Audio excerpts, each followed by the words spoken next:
see. Right, securing it even more. As I said, it was a bit flappy, so now it's not. There's plenty here to turn under like a wee hem, if you can see there, and screwed into the inside bit of wood. And now what we're going to do, or Roy's going to do it with my help, is put another bit of wood on the top and have that screwed into the inside, which will make it even better. Well, good afternoon everybody, welcome back to the channel. It's Clarice again, and we are the 4th of April, having a look inside the Polly yet again. Today's task is taking all of these out. It's rather hot in here, but it was -1 this morning and it is now up to 8, but I think in here the thermometer is actually through the roof, as I had kept the cover closed maybe a wee bit longer than I normally do in the morning because it was so cold earlier. But anyway, as I said, all that is coming out. We're going to fill these beds up and I am going to put the tomatoes in bigger pots. And we do have holes on the bottom of all the pots that they're going to get transplanted into, as you can see there. And any roots that come out can feed themselves through the bottom of the pots and into the compost, which is going to go in there. Everything else is all needing potted on, but we won't do that today. I've been picking lettuce for over a week now, which is great for the pigs. Saves me some money. The only thing that seems to be liking it in here with the temperatures today is the basil, but I have looked over the back and the chilies, as you can see, up in their new wee fabric pots. Those two have slightly drooped, but we did buy a shade net another day in the shop. We have tightened up the greenhouse quite considerably, and we have put another set of wood all the way around the outside, and this one tends to get, or this side in the middle tends to get most of the movement when we do have the very strong winds that we had last week. So there's a brace on the front and that is bolted onto a brace on the outside. So everything else is fine and dandy, working well. And then we shall be going on to first wee glimpse, making the door frame, which will be the next video. Door frame and the door, and get a wooden door onto this, and that should be it completed. But for now, I'll stick it on the tripod and we'll get this stuff out and we will get stuff in these beds.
So there you go, I can't really see. I hope that you are picking it up well enough, but the sun is right in my eyes.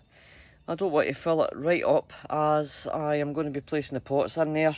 It's just for a little bit extra in case I put chilies at the front or more tomatoes. I'm not quite sure yet. I will be taking some of the compost out to refill these pots because some of the tomatoes that I've got at the minute are absolutely desperate to get out and get into bigger pots and get their roots down.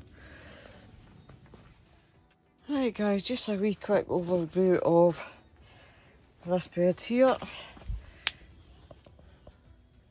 More compost will be going in, as I said at the beginning. So that's the one That's what's straight on the ground. The wee one at the front is straight on the ground. As you can see, the ones in pots are the ones that are being potted on into bigger pots.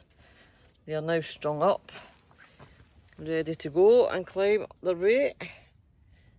And the last one in a pot over here. This here at the corner I've left just a little space, but enough. Should be plenty enough to get either 1 or 2 cucumbers in there, and that's just to start it clinging on before it actually goes up and around about the polytunnel. But first of all, what you really need to do is, if you're burying them quite low, then is to take, I get in here and see what I'm doing, is to take any leaves at all that are touching the soil, as we do not, with the condensation etc, we do not want any of this touching anything wet. We do not want the blight.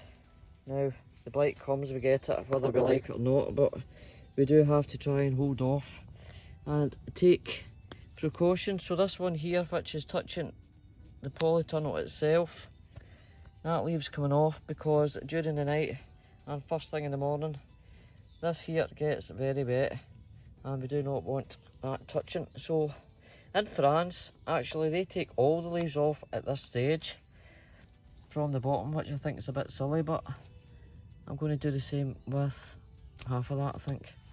Let me see. Oh, sorry, I'm using one hand. Just so it's kept nice and clean at the bottom. Anything else? And possibly these ones here. The pots here is just to tell me exactly what's in what plant before I can put the tags on, and I don't forget. So that's just got to dry. As I said, they're going to have a right good soak in a minute. I'll just tidy it up a little bit first, and we'll get rid of that. That can go into the compost. Is there anything else? That's touching the soil, but I don't want to cut the whole leaf off. Just what's touching the ground. And that's what's on this side, guys. And the same shall be applied to this one here once I've potted it on. And the same will apply into this little bed here. I think I am going to fill this full section with tomatoes. I have got 49 plus tomatoes to get fitted in somewhere. Obviously some will be going outside. So possibly chilies along there, and another one of the metal climbers. Can't remember what you call them. The metal climbers over that side for another cucumber. Now Roy had still to go over with the angle grinder to cut off just the heads of the screws. But once I fill this up, I don't think he's going to be able to get in there. He did want to paint this as well, but I really do need to get all these plants in, and the ones that's to go outside, I really need to get them outside. So without further ado, it's a lovely jalapeno, so we'll get that in this side also. But it's just a wee quick update as to, oh, busy times ahead, guys. So we'll get them topped up, get them watered in, get these two strung up, and finish off that, and we shall carry on. Hopefully the next one that you'll see will be us doing, there's the top bit there. I think we're going to take it out and put it slightly higher, and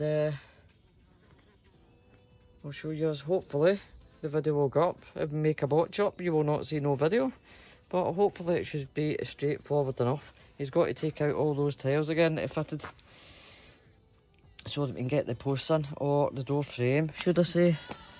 But anyway guys, for now, till the next time, au revoir to the pip. Guys, and bye bye.